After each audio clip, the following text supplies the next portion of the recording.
Okay, welcome to lesson 2 on a very rainy Sunday. Anyone tell me where we stopped last time? Before I start pointing out people by name.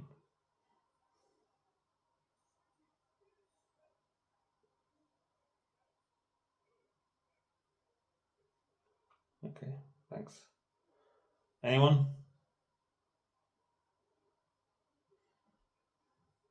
Aisha? Can you answer that question? Assalamu alaikum. Alaikum assalam. Oh, good. Samara's not with me today. Oh, is she not? Oh, is that why? Okay, fine. Okay, I'll do the introductions then, inshallah. So, over the last 2 lessons, we were establishing 2 main things: is why are we here, and who made all this? Yes, and we reached the conclusion that we are here for 2 simple reasons. Number 1, to be tested in this world, and we don't know yet what kind of reward or punishment is awaiting. And 2, that we are the successors of the Creator in this earth. Now, we are waiting the final prophet to come, and all we have in our hands currently are remnants of the book of Moses and the book of Isa, Jesus, peace be upon them both. And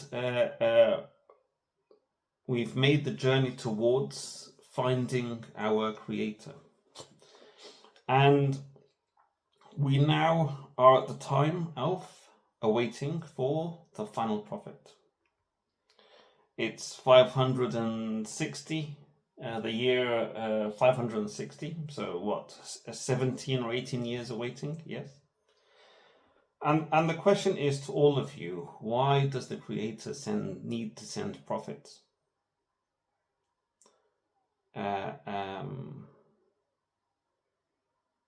Why does God need to send prophets? You are allowed to speak. It's not a non-interactive session, so.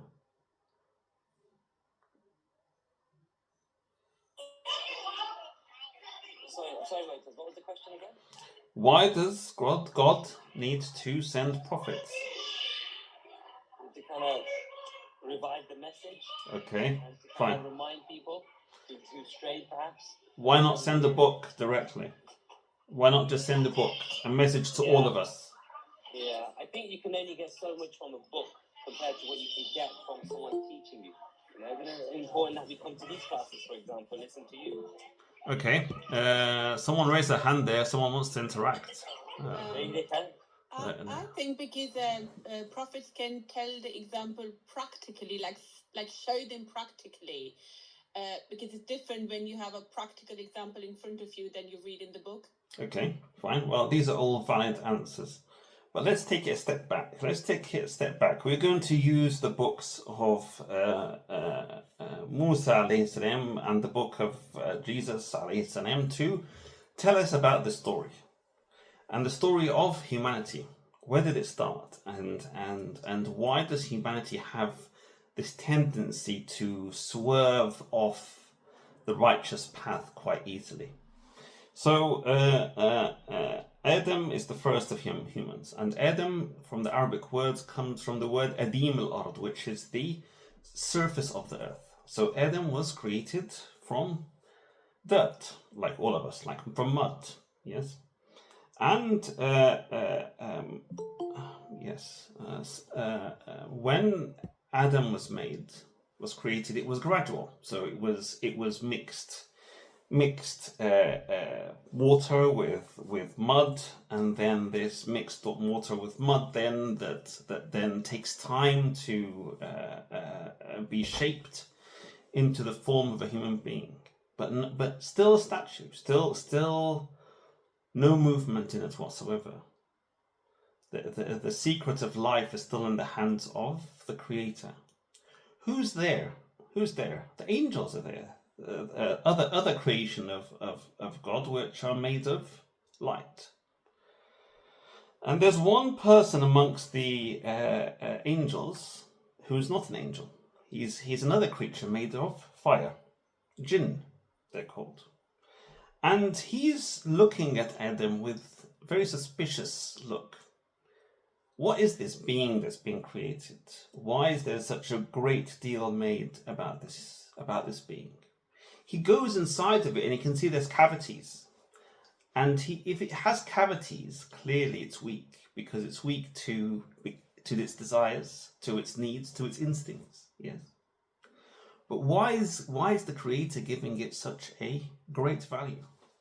Now the Creator has told all the angels, including Iblis, to once the moment that the soul is blown into Adam, alayhi salam, the moment is blown into him. This is the great moment. This is the great moment. This is the moment of his successor on earth being made. All of the angels are required to bow in front of him. Did they bow? Yes, they did. Except one, who wasn't an angel but felt the arrogance. He's weak. He's a weak being, Adam alayhi salam. He's weak, and I'm strong.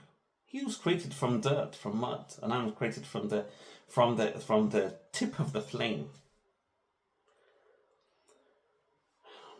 Adam alayhi salam was told that he would be the successor of the Creator on earth, not in paradise. But he stayed in paradise for a while. And he stayed in paradise for a while as a training course, to show him the main eternal enemy that he will deal with on earth. Yes. So two enemies we have. Number one, our soul. Our soul has been given the ability to reach the peaks of evil and the peaks of goodness. We have an array of both, yes, but the soul tends to go towards what is easier, yes. Two, this is the second enemy we'll find out about, and you all know the story, yes. Adam has no idea that people lie. He has no idea that people lie, and that he's someone who's going to lie to him about something as simple as this. He told him, eat from this tree, the only tree that was forbidden, and this is going to continue. And we know that Adam was banished from Jannah. He wasn't banished from Jannah. He was sent there. He started there as a crash course, as a training course before being sent to earth, where he was mainly created as the successor of the Creator. And he was created the successor of the Creator for two reasons. One, to have the free choice to find his Creator and worship him. Two, to be responsible for part of the creation, which is this land, this earth that we're living on. Responsible for everything of it. Responsible for its land, for its seas, for its air, for its pollution, for its animals, for its fish. Everything in it. Everything. It's our responsibility. And above all, us. Responsible for each other. Adam was tricked. And was tricked to be taught the lesson. Yeah, Adam, this is your enemy. So, the enemy has disobeyed the Creator and has tricked Adam all out of arrogance. And the arrogance is that Adam is the one that let me out of here, let me out of this, being a high rank jinn amongst reaching the rank of angels, to being banished from all of this. Adam's the reason, not my arrogance, Adam is. So because of that, I want all of the sons of Adam to end up to be punished when they meet their Creator, not fulfilling their duty as a successor of the Creator on earth. That is the start of the story. Yes. So there are two factors. There are two factors that are always pushing us off the righteous path. Our own desires by the creation of the Creator to our souls that are keen towards to fulfilling their own desires, and another being behind it, egging it on, saying, bringing advice, go and do this. Why don't you go and do this as well? You've done something wrong, do something worse. Yes. So Adam alayhi salam and his children, yes, until us, yes, have lived on this earth and has lived on this earth with the ability to fix this place and make it this wonderful civilization that we have. Yeah.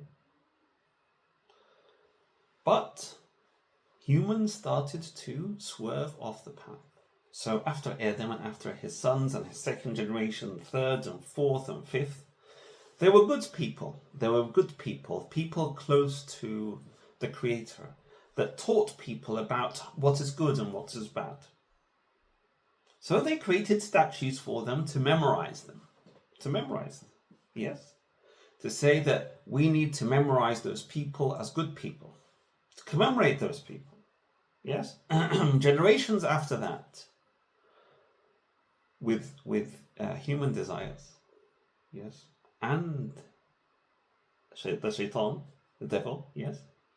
We have in a status now where these people are being worshipped. These five statues are being worshipped.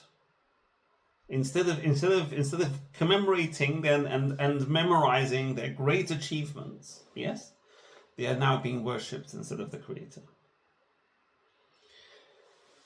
The main sin that all the prophets were sent for was swerving away from worshipping the one Creator. That is the main message. The secondary message was to address an issue with the specific sins that these people were committing. Yes. So Noah was sent for his people, for this reason, that they started worshipping 5 statues that were left there generations before. How long did Noah spend with his people? Come on, guys. How long did Noah spend with his people?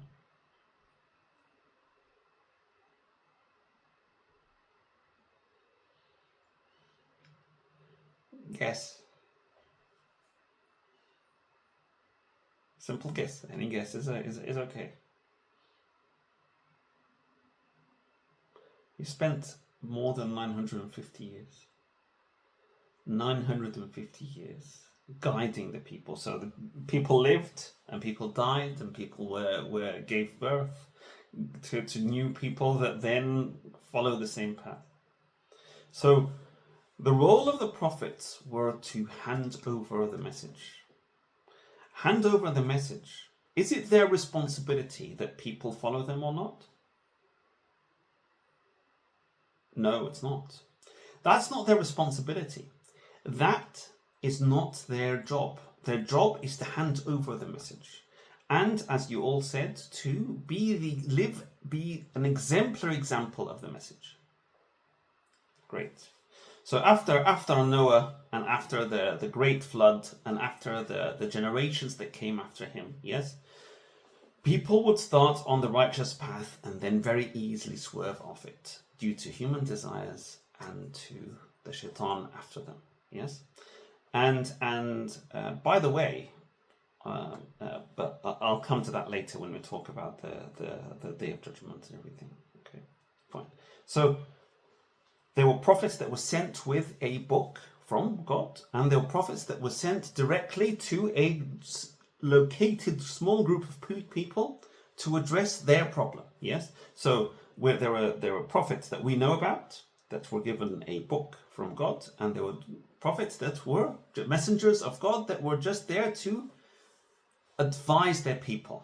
Yes, So we don't know all of them. There are probably thousands and thousands and thousands of them, but we don't know them. But we know some of them that were given a book from the Creator as a rule of earth, on earth to live with. Yes, for those people to live on. Say that this is how you live. This is how you inherit from each other.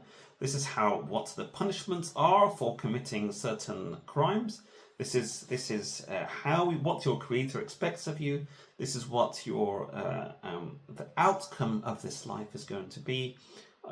This is what resurrection is going to happen after that. This is the day of judgment, etc., etc., etc. But the Creator did not preserve the book. He did not preserve the book of Moses. And he let people have the responsibility of preserving that themselves, which not only did they distort it, they rewrote it, a lot of it, due to their own desires and due to the influence of Shaitan. And then came the book of Isa, or the book of Jesus, yes? And that as well was distorted along with so many other issues related to it. And then finally, there has to be a book that is going to serve all of humanity until the final day of earth, until the day of judgment. And everyone knows from the previous two books, or the remnants that have not been distorted of the previous two books, yes, that there is a final prophet that is coming. And the final prophet is there to hand over the message to all of humanity. Perfect. How do you expect this prophet to be? So, if you choose a messenger from your side, someone from school or someone from university or someone from your company, how do you choose them? Good looking, yes. Presentable, articulate, yes. Honest, decent. The list goes on and on and on, yes. What about the Creator? The Creator of the heavens and the earth. When he chooses a messenger, we are now where the years have passed and we're now 576. Yes. The year of the birth of the final prophet. What do you expect? What do you expect his life to be like? What do you expect for him to live like his early years?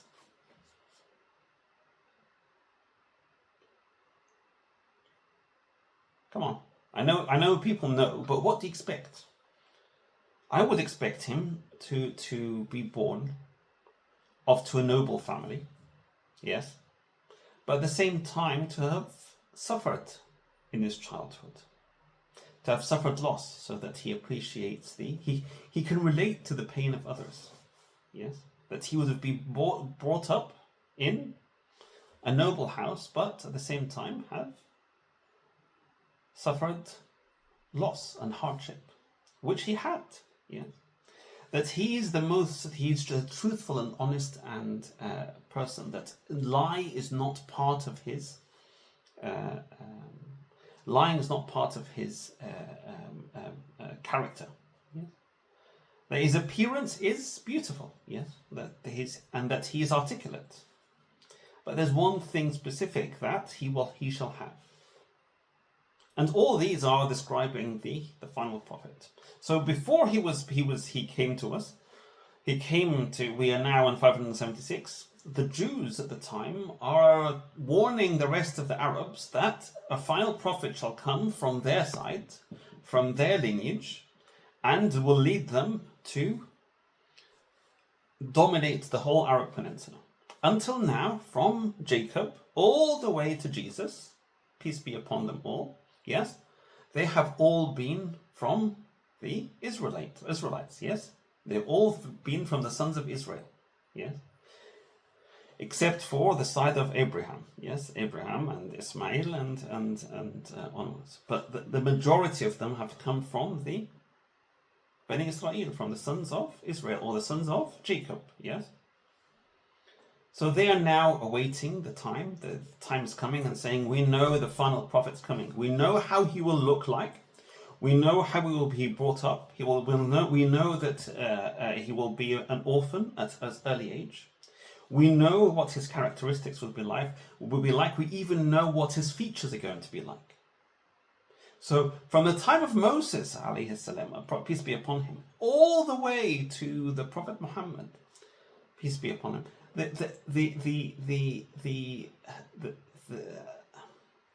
nature, the signs, and the time of the prophet, the final prophet, were being told from that time. When Jesus was born, the first things that came off his tongue when he was one of the 4 children in history that were capable of speaking as babies. And when he was still a baby and he spoke that the first thing that he is the servant of Allah, the servants of God, and that there is a prophet to come after me by the name of Ahmad, which is another name of the prophet, final prophet Muhammad. Fine. So the prophet's born. People are waiting. He's now in his 39, 40 years old. Yes. By the way, all the prophets that were sent after maturity. They were not sent from the start. The only exception is Jesus. Jesus was from the moment he was born, because his birth itself was a miracle. Yes. But all the prophets were sent at the age of 40. Why 40? Because it is the age where the mental maturity and the physical strength meet. So it is the peak from that side. And he is sent to his people. There's one very clear characteristic that everyone is well aware of the prophet. Anyone knows what that is?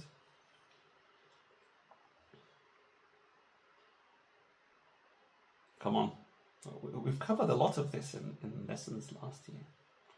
Anyway, that he was illiterate. He could not know how to read and write. Reading and writing and being taught how to read and write at the time is what? Is something that only the very wealthy can afford. So he was born from a noble family, but as an orphan.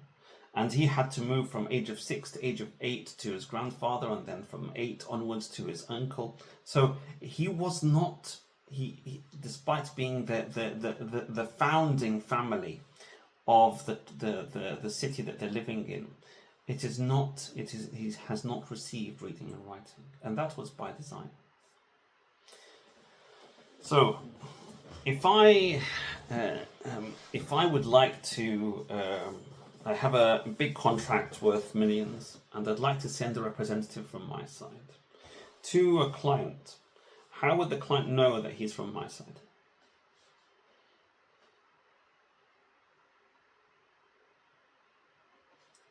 People gone to sleep. It's a drizzly Sunday, so I assume it's. No, sorry, can you hear me? Yes, I can. Yeah. Yeah, sorry, mate. I'm just at karate. That's why I'm struggling to kind of. That's okay. That's okay. Don't worry. I am listening. That's okay. Could you ask a question? What was the question again? The question was, if I'm sending a delegate from my side, or someone, the Queen or the King sends a delegate from their side, or a messenger, how does the messenger prove that he is from that side? Would he have some sort of kind of emblem or something, or like a keepsake from that? Very good. So, and if I'm sending you valuables, and I'm sending a messenger from my side, and you've known me for years and years and years, I'd have to tell you something tell him something very specific to show that he's coming from my side. He's coming from my side. Perfect. Okay. Thank you. Jazakumullah khair. Thanks for that. So the messengers before the prophet were given specific signs to show that they were sent from the Creator. Miracles that no one else could conjure or bring to life except them. Yes.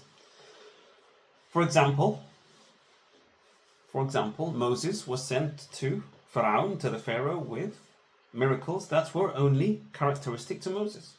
Yes, his staff can transform into a massive serpent, and the serpent can swallow all other magic tricks that the magicians had of the Pharaoh, and at the same time he can put his hand under his armpit and come bright as the sun.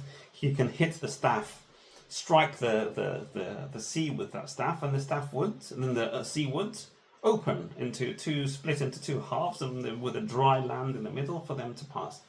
These are miracles that it is something that breaks the rules that we live with, the rules and reasons that we live with. Yes, Saleh was another prophet that he was given the ability that the people asked for a miracle, and the miracle was that a massive camel would come out of a dead mountain, so right out of it, and it was so big that it would drink their water dry for one day. So they'd have to agree times of the year, times of the day. So he would drink one day, and they would use its milk, and the next day they would drink. So Jesus was given the miracle of healing and resurrection. So he could resurrect the dead. He could make shapes of birds out of clay and blow into them, and they would become live birds. He would treat people with vitiligo, a skin disease, and people that could not speak, and people that with deafness.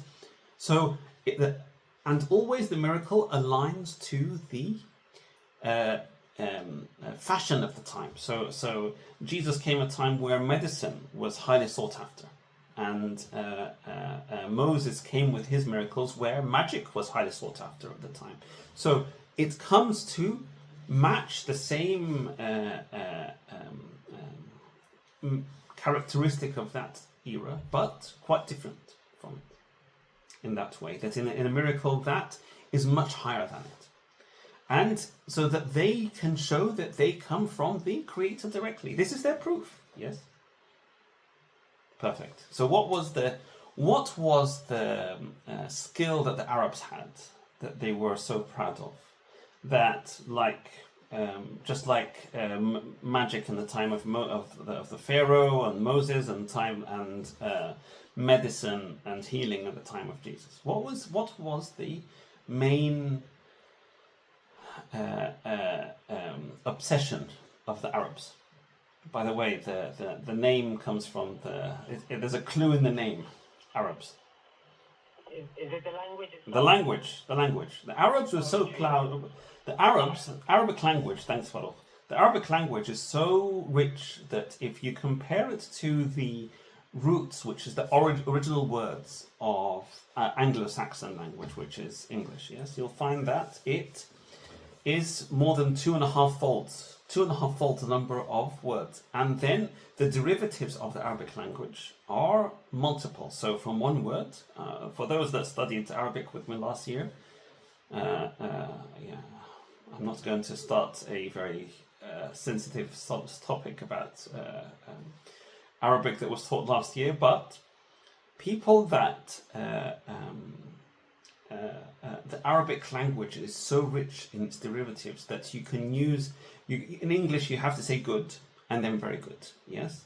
In Arabic, you don't have to say that. It's the same word. Jayyid wa ajwad. Yes, good and very good. Yes, and even better at the same time. So you can summarize sentences of one language into word in the Arabic language, and that's its power. So as people have markets for to share merchandise and to trade merchandise, Arabs had a specific place where they would trade poetry. Yes, called Souq, the Souq of Aqab. Yes, a place called Aqab in Mecca. Yes, so that was the obsession of that generation, obsession of that time. Language, the beauty of language, the poetry that they had, and I've studied some of it in the past, and it's quite fascinating. So This miracle has to be specific to the Arabs, yes? But this is the final prophet. The message has to be the message has to be a miracle to all generations that come after that. So the whatever miracle he comes with, it has to address every generation that comes, not just one. So it has to prove, the Creator has to prove that this message is from him to the people that he's sent to, the Arabs, yes? But it's also a message that's meant to all humanity till the Day of Judgment. Which makes the miracle extremely complex. How can you send something that is relevant to yourself, but relevant to thousands of generations to come after you? Yes? And that's why when Allah describes his book, he says that neither humanity nor jinn could recreate this book, even if they supported each other. Yes, even if all humanity came with the support of jinn and all sat down together trying to recreate something of the kind, they would fail to. Because this miracle is so complex and so beautiful in its way that it is both addressing what the requirements and the miracles of language for Arabic, and it's got renewing miracles inside of it. And we'll cover that, inshallah, in this lesson and the next. So, an illiterate man who does not know how to read or write, from a noble family, well known by now amongst his people as the most truthful and the most honest, yes, has been handed over the message. Was it given to him as a book? One book, here it is, like Moses? No.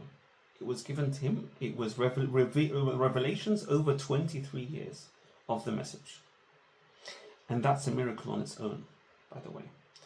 Imagine if you are trying to create a jigsaw that is so complex and so intricate, but the jigsaw isn't given to you in order. It's given to you in one piece at a time, yes? But the jigsaw doesn't make sense yet. It doesn't make sense yet. The 2 verses are sent here from Surah Amma, and then 12 verses are sent from Surah Al-Baqarah, and then 2 verses are sent from Surah Abasa, and then 3 verses are sent. Yes? It's only in the end, when it's all bound together, now it makes complete sense. Yes?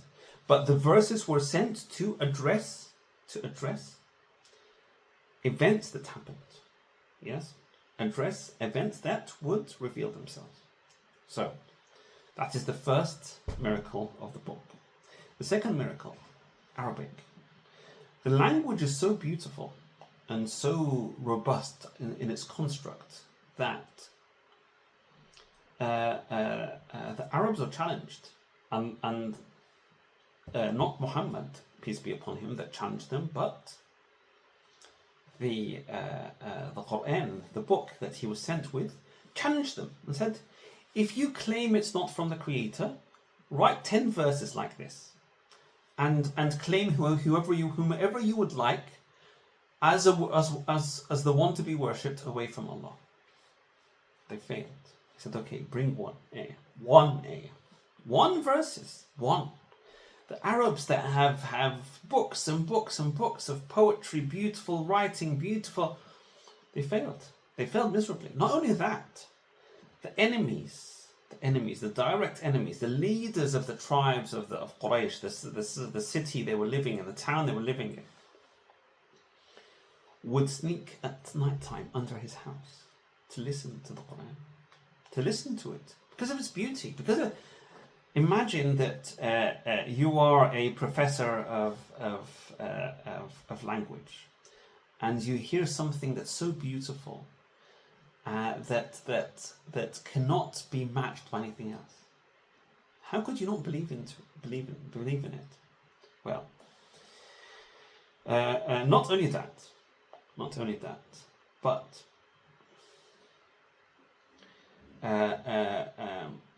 one of the main leaders of the opposition of the Prophet were invited to listen to this. Yes, they said, you need to decide what is it, so that when the Hajj or pilgrimage is coming close, yes, it's coming close now. So people are going to come and going to listen to this, and we want to distract them and say it's something else. Yes, say it's magic, or say it's the words of priests. They had priests at the time that were would collude with jinn, etc. So, well, what do you think? Yes, his name is Al-Walid ibn al-Mughira, and he sat down and listened to the Quran, and he came out to them and said, "This is the most beautiful thing I've ever heard." Yes, they said, "Walid, are you changing your heart now?" He's supposed to be the leader of Quraysh. He's the wealthiest of all. Yes, but he said, "Okay, fine." Under influence of people, I said, "Fine, just call it magic because it affects the heart so strongly."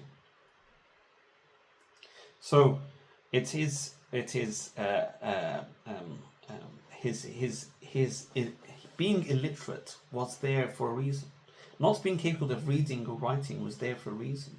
So that the miracle is absolute, is complete. Yes, that it is something that the Arabs cannot replicate or even match in quality. And if you think of the Quran, by the way, the book challenges the Arabs very clearly. It starts using the alphabet, letters from the alphabet as the start of each surah. Yes, and it says Alif Lam Mim, or Kaf Ha Ain Sad, or Alif Lam Ra. These are letters. These are Arabic alphabet letters. As if he's telling them, this book that you fail to recreate, that you will fail miserably to match, just like the main constituents of a human being, that you bring together some cadmium, some oxygen, some carbon, some hydrogen, some selenium, some copper, some iron, all together in a bag with the equivalent of a human being, does not mean you can recreate a human being with his eyebrows and their face and their skin. It's not possible, because the creator, the source of life is from the creator purely. And he's challenging the people in the book about this. He's telling them that it is the same thing, despite the letters being the same, constituents the same, of what you know very well as Arabic language, you will fail miserably to recreate anything similar. And by the way, some people did try to recreate something, but it came out quite silly in the end. So this was the miracle that the Prophet was sent with. So what was he sent for? So we know he was sent with a miracle, and we'll discuss the miracle in great detail next time. So he was sent for the same message. Yes. Do not worship anyone but the creator of the heaven and the earth. That is the main message. But what else? People say that he spent his whole life in battle. Yes, he spent his whole life in battle, and because of that Islam was sent through was reached everyone through the edge of a sword. He only spent, out of 23 years, if you gather all the time of battle, it will come to 1 year out of 23 years. If you put them side by side, Badr, Uhud, Khandaq, all of these, yes? And half of them, or more than 2/3 of them, he was in self-defense with his companions. But anyway, you gather them all in one line, they come 22, you have 22 years left.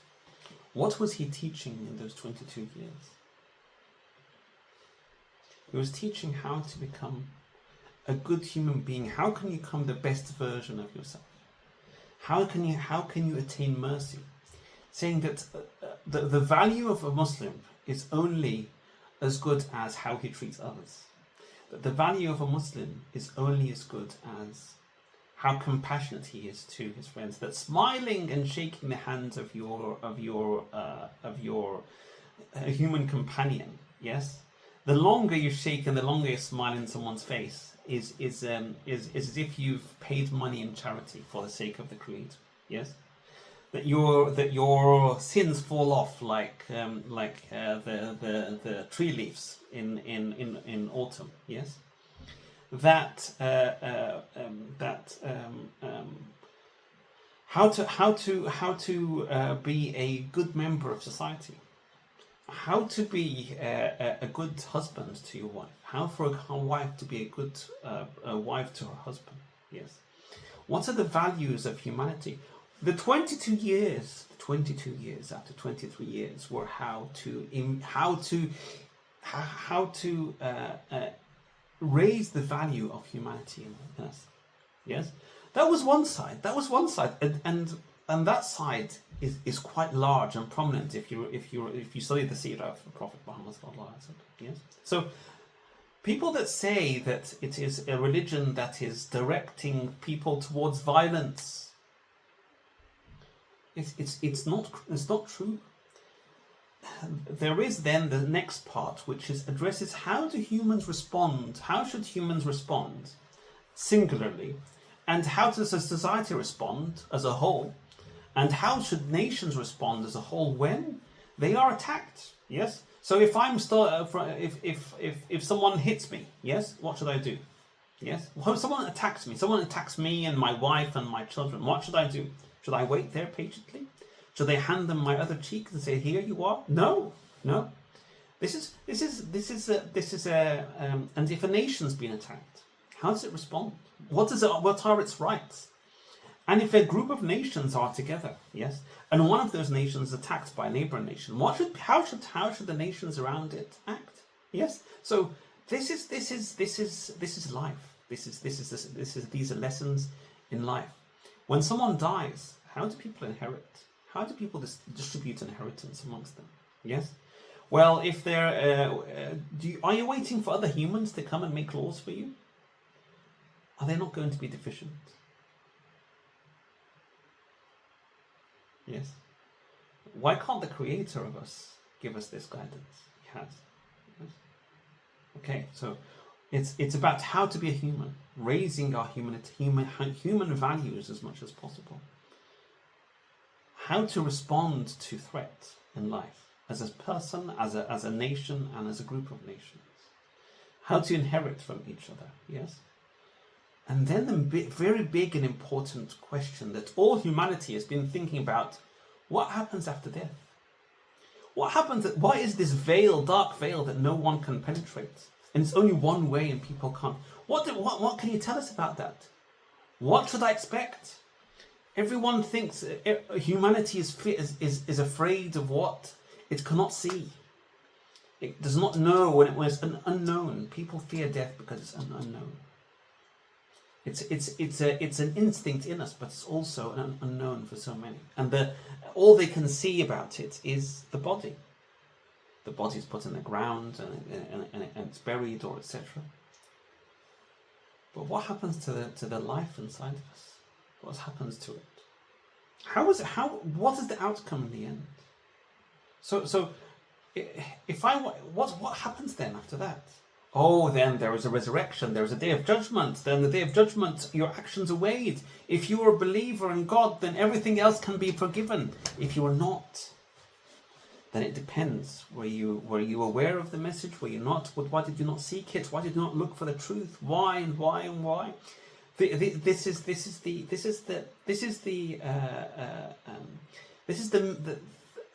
the main question of humanity. Why are we here?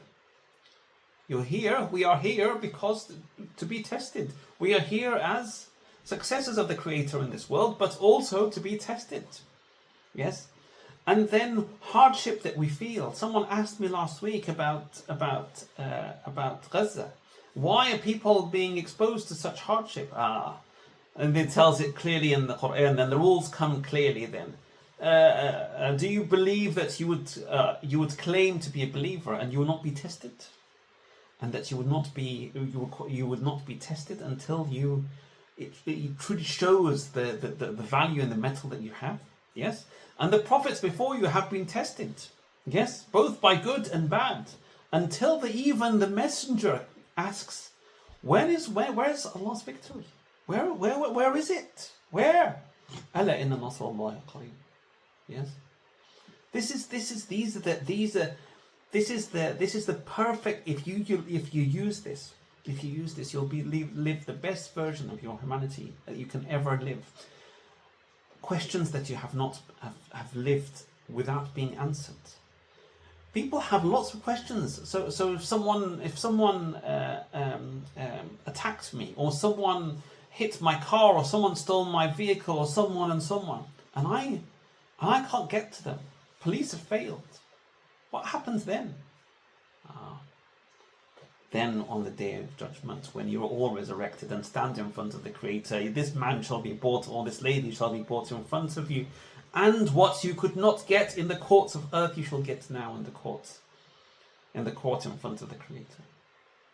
There will be no lying, there will be no nepotism, there will be nothing but absolute justice and absolute mercy, both combined. This is what the messages come with. It's not about go and kill all non-believers. It's not. This word is even in the Quran. Yes, this is the people that read the people. The Quran is the word, comes from the word read. Qira'ah, Quran, repeatedly read. We need to read the Quran. We need to read it and understand it, and understand what the real reasons they were sent was. Now we have, what about the miracles? What about our miracles? So we know that it's Arabic, and the Arabs, lots of them believed and followed the book. But what about me? Yeah, what about me? How should I open the book and find miracles in it? Yes, isn't that a question? So I know Arabic, but a lot of you do not. Yes, or most of you do not know Arabic. Yes, then that miracle of the beauty of the language is gone. What are the so what other miracles are there in the Quran? Let's take it the other way around. If I'm a liar, yes. If I'm a liar and I write a book, yes. I would only stick to what I know. If I'm a doctor, then I'll stick to what I know in biology and in surgery. If I'm an economist, I will only adhere to what I know in economy. If I'm a geologist, I only adhere to that state of knowledge. So if this book was written purely as a book of literature, of Arabic literature, then it shouldn't have anything else. Yes, but the book carries in it thousands of miracles. And by the way, the miracles are for each generation. There are things that we don't understand in the book that the people after us will be able to decipher, and people that before understood things that we can understand clearer. So, anyone want to give an example? Someone had raised their hands there for a second. Alicia and Safa. Yes, you can go ahead without raising your hand. Alaikum assalam. I think the miracle, what are my personal experience is, Yeah. when you read it, you get a feel of satisfaction. Okay, perfect. Okay, that's great. So, the influence of the Quran on our hearts. If this is the book of the Creator, no matter the language barrier, yes, listening to it and reading it should have a direct influence on how we feel. That we feel stronger, happier, more content, severely influenced by it. By the way, when there's a great difference between me when I read the Quran regularly and I don't. Yes, there's a great difference as me as a human being. And if you read the Quran regularly and stop, or if you haven't, then you'll notice that. You'll notice that strength inside of you, that happiness, that contentment that is gone. It's gone. So the book was made to address something, address the soul. So it's a book from the Creator to address the soul of the Creator. So people that do not have the Quran, who do not read the Quran, they have an empty hole in their chest that they can't find something to fill it instead. And they go the wrong path. They try to fill it by physical desires and needs. But the physical, no matter how much you feed your body with its desires, the hole is still there. The hole is still there. Yes? But only when you read the Quran is when you feel, that's what I was missing. That's what I was missing. That's there. Okay. So there's been lots of talk about scientific miracles in the Quran also. And before we go into it, we have to be quite careful.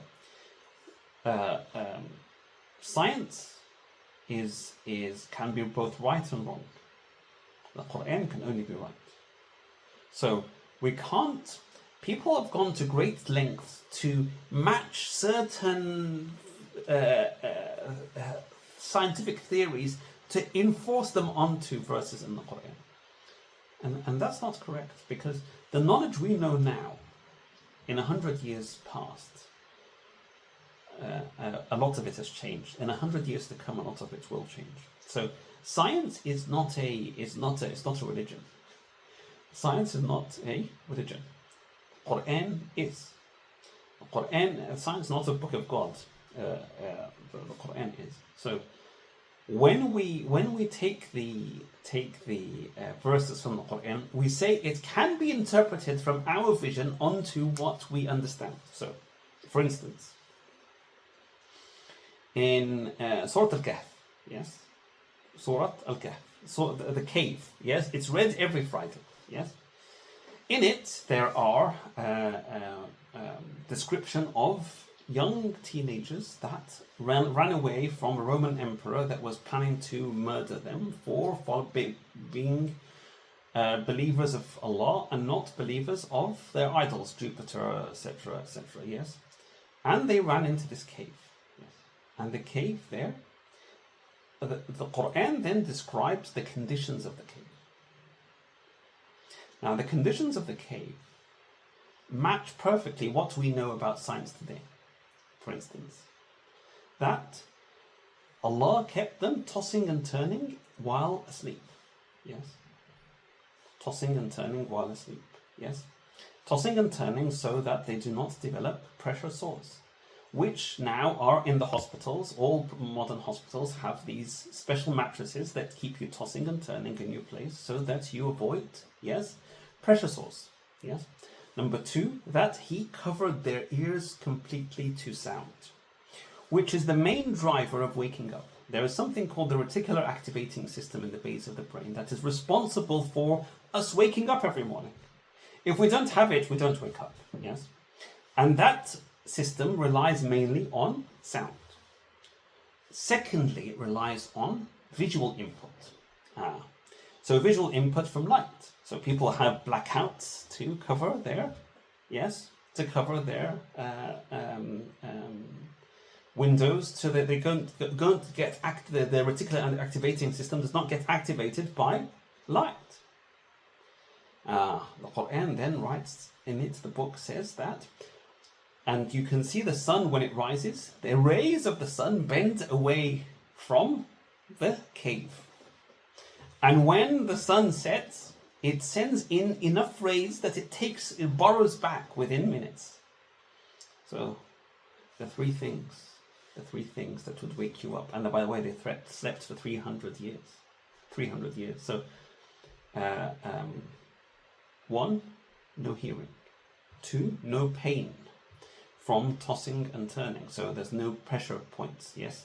There's no numbness. There's no stiff arm that you wake you up. Three, no sun, no sunlight, no light to activate that system. Three things, yes. This precision in the Quran is amazing. I can relate to that. I can relate to that. You can relate to it, because this is the knowledge that we have in front of our eyes. When Allah in Surah Yasin describes that He has created for us the green leaves, the green trees that we can burn from it. Yes. The Arabs or before they say, how are green trees? And then we burn from it. We don't burn from green leaves, we burn from dry twigs. Yes. So what's the green got to do with this? Photosynthesis. The way that the starch is created in the leaves, that then goes back to us when we literally burn it through a process called, well, I'm not going to talk into the details of the process, but it is controlled burning. It is controlled burning, something called ATP dephosphorylation, where the breakup of bonds is gradually picked up one grade at a time, so it doesn't cause a heat reaction in our bodies per se to burn the cells, but the mitochondria is kind of, anyway, I'm not going to go into the science of it. But the clear description of green trees that are the ones that we burn from as humans, yes. This is a reference to something that we now have discovered. 1,444 years, no one was aware of a process of photosynthesis, etc., etc. And if you start digging up more and more and more, you will see more and more and more. Yes. So every time you read the Quran, you will find more, open your eyes to more and more miracles. For the generations that come after us, there are miracles that are hidden there that we do not know yet. We do not know, and it's not our right to claim that we know everything in the book, because there are if you read the tafsir, the meanings of the Quran for the science, for the clerics before us, some of them will come across quite primitive when it tries to attempt to explain these scientific features. It will struggle. It will struggle. Yes, like in the Quran, وَجَعَلْنَا السَّمَاءَ سَقْفًا مَحْفُوظًا. We have created the sky as a protective ceiling to this earth. Yes. In the past, when they're trying to explain it, it's only limited what they can explain. Now we can explain books and books and books on how the atmosphere is responsible, and how the magnetic field around the atmosphere is even more responsible, and then how Jupiter is responsible even more because of his gravitational pull of pulling everything away from Earth, so that all asteroids belt is not pulled towards Earth. All this we now know, yes? And the generations after us will know more. The Creator has to show in his book that the miracles in it are for each generation. And this on its own is an amazing miracle in the Quran, that each generation finds what they need in it.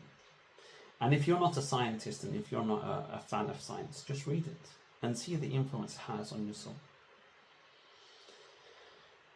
We'll continue this. This will be lesson 2, part A, and then will be part B next week, because there's not enough time to cover all about the Quran and the Prophet Muhammad. And those two together, there's no God but God, and Muhammad is his prophet, creates together the first pillar of Islam. Yes? And then those two pillars, that first pillar never disappears. That is the first prerequisite of becoming a Muslim. But we had to go through all of that just to reach that. When we say it, we have to understand what it means. We have to understand what the background is of all of this. Yes. Well, inshallah, I'll complete next time for this. And if anyone has any questions at all, please, I'll hang around for 5 minutes at the end to answer questions. If not,